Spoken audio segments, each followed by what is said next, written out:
شوف سيدل فلافخر أديك لب كازنجنو ما فكم شاز نخوف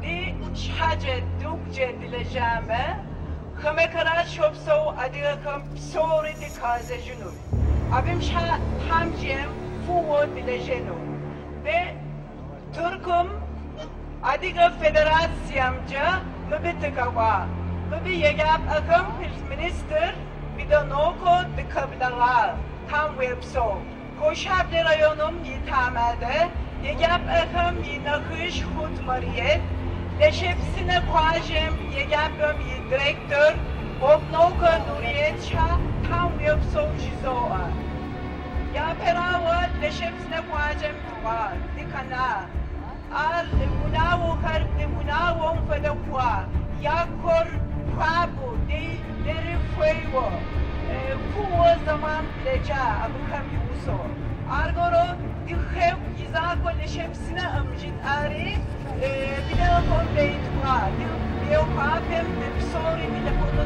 dikhe wono difreşis ati ari yugape utinela kideta bir kekum dekara isim kuam kabeni amşa tam yoksa uçizo tam yoksa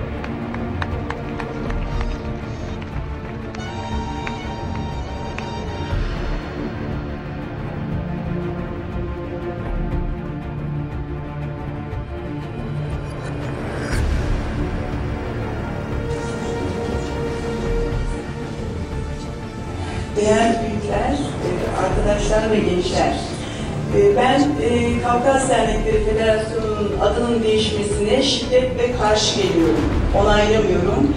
Ben Aliye'yim, ben Ubuh'um, ben Abazay'ım, ben Kuzey Kafkasyalıyım, ben Çerkez değilim.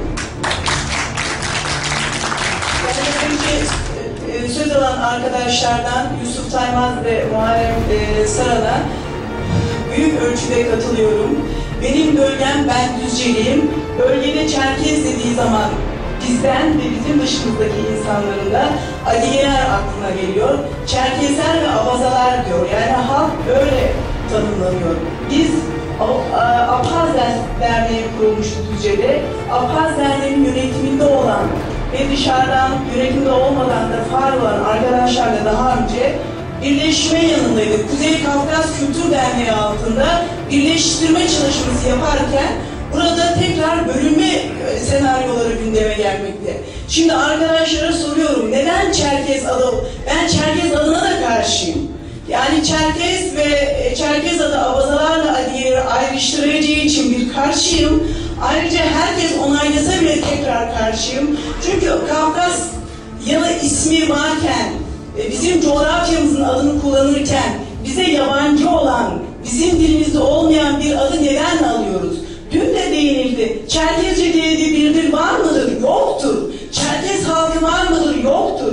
Başkalarının bize verdiği adı biz neden bu kadar sahipleniyoruz? Biz hayır Çerkez içine Adiyeler girer, hayır Çerkez dedikleri zaman yabancılar Abazaları kasteder diye neden bu kadar sarılıyoruz anlayamıyorum. Bize Çerkez diyebilirler veya başka bir ad takabilirler. Bu onların sorunu. Biz, bizim adımızı kendi dilimizde olmalıdır. Adiye'yiz, Aksu'yız, Kuzey Kafkasyalıyız ya da Narkız. Eğer birleştirmekten yanaysınız, kendi dilinizden hepsi herkesi içine alan, birlikte tutacağım bir isim seçmeliyiz. Bu da o zaman Nart olmalıdır. Diyor ki bazı arkadaşlar, halkımız buna hazır değil. O zaman halkı hazırlayacaksanız ve doğru ismi doğru yerde sunacaksınız. Ben Çerkezliği reddediyorum ama Türkçe konuşurken tabii ki Çerkez sözcüğünü kullanıyorum. Çünkü Türkler Çerkez diyorlar. Ben kendi elime, kendi kültür elime, kendi adımla bir isim takmak istiyorum. Onun için şimdi bu ortak bir akıl oluşmamışsa en azından şimdilik bu ismin reddedilmesinden yanayım. Ama bu ismi yine doğru zeminde kendi ismimizden bir ad olarak sunulmasından yanayım.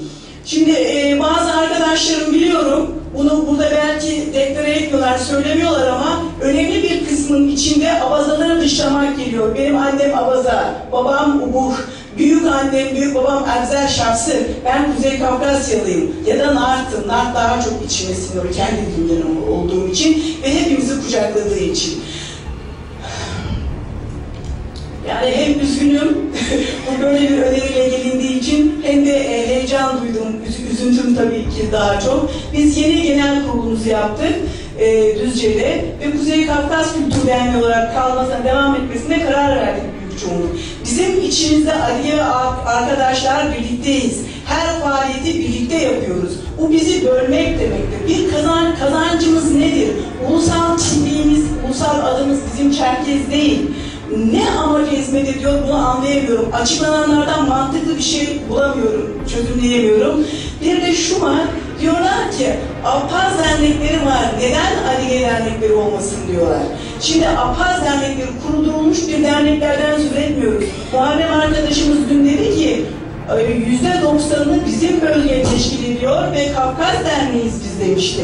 Şimdi biz ayrıca bir adiyelerden bir şahsın derneği, bir Akzak Derneği de açtırılabilir. O zaman bu Çerkez ya da Adiye Derneği'ni savunanlar üzülmeyecekler mi? Gönlümüz razı değil, biz aynı kökteniz, bir elin parmaklarıyız, bölünmeyelim demeyecekler mi? Şimdi daha büyük bir perspektiften, daha büyük bir ölçekten baktığımız zaman aynı şeyleri biz duyuyoruz, üzülüyoruz, biz aynı köküyüz, aynı halktan insanlarız da eskiye gittikçe. Lütfen aynı isimde şimdilik en azından kalalım. Daha sonra ad değiştireceksek, bu coğrafi addır, bizim coğrafyamızda olsa diyeceksek de bizim dilimizden herkesi kucaklayacak bir isimde mutabık kalıp önerisini getiriyorum. Teşekkür ediyorum.